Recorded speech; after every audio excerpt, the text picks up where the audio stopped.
Naaresto ng pinagsanib na puwersa ng kapulisan ng dalawang lalaking sospek sa pagnanakaw at pagpaslang sa tatlong individual na natagpo ang patay sa barangay Santa Teresa, Lalo, Cagayan. Kinilala ang mga nadakip na sospek na sina alias Freddy, 31 anyos, residente ng barangay Leron, Bugey, Cagayan, at si alias Rodi, 48 anyos, residente naman ng barangay Santa Maria. Naaresto ang mga ito sa isinagawang hot pursuit operation ng mga otoridad sa barangay San Juan, Bugey, Cagayan. Isinagawa ang operasyon matapos madiskubre ang tatlong bangkay sa barangay Santa Teresa noong March 12, 2026. Sa pagkakaaresto sa mga sospek, nakumpiska mula sa kanilang pag-iingat ang iba't ibang armas at kagamitan, kabilang ang isang G3 Taurus 9mm pistol, isang M16 rifle na may buradong serial number, mga magazine at mga bala, isang Bushnell scope para sa M16, dalawang improvised pistol shotgun na may kabuang 18 bala, isang rifle grenade para sa M16, ilang sling bags, isang bandolier para sa M16 at tatlong cellular phones. Matapos ang operasyon, dinala ang dalawang sospek sa Bugey Municipal Police Station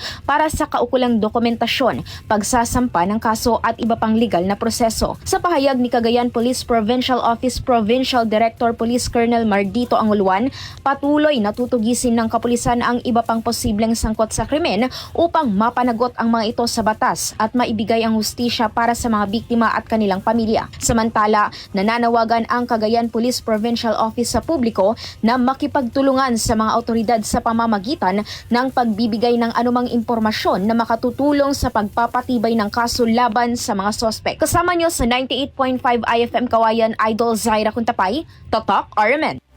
RMN Network News.